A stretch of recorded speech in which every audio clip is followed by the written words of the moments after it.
নমস্কার প্রিয় দর্শকেরা, আজকে আমি আপনাদের খুব অসাধারণ একটা রেসিপি তৈরি করে দেখাবো।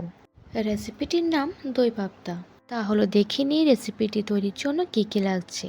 প্রথমে আমি কড়াইতে তেল দিয়ে দেব। আমি এখানে সাদা তেল ব্যবহার করেছি।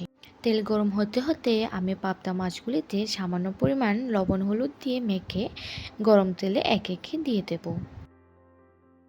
মাছগুলি দিয়ে উল্টে পাল্টে লাল লাল করে ভেজে নেব।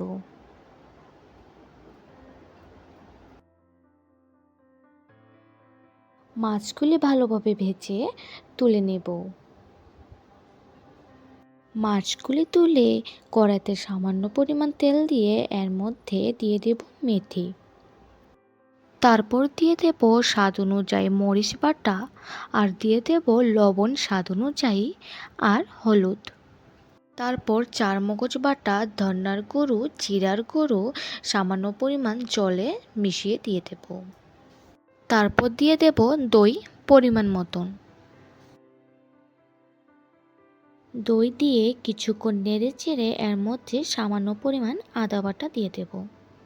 তারপর কিছুক্ষণ ফুটিয়ে টানিয়ে নিয়ে এর মধ্যে ভেজে রাখা মাছগুলি দিয়ে দেব।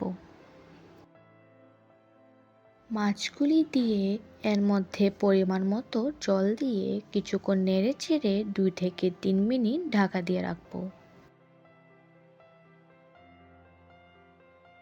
2 থেকে 3 মিনিট পর ঢাকনা সরিয়ে আবারও কিছুক্ষণ নেড়ে চেড়ে এর মধ্যে 4 থেকে 5টা কাঁচা লঙ্কা দিয়ে কিছুক্ষণ ফুটিয়ে নামিয়ে নিলে তৈরি খুব মজা ও খুব সুস্বাদু এই দই পাবদা রেসিপি।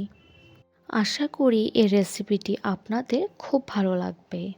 ভালো লাগলে আমাদের চ্যানেলটাকে সাবস্ক্রাইব করে পাশে থাকবেন। দেখা হচ্ছে পরের ভিডিওতে। সবাই ভালো থাকবেন, সুস্থ থাকবেন। ধন্যবাদ।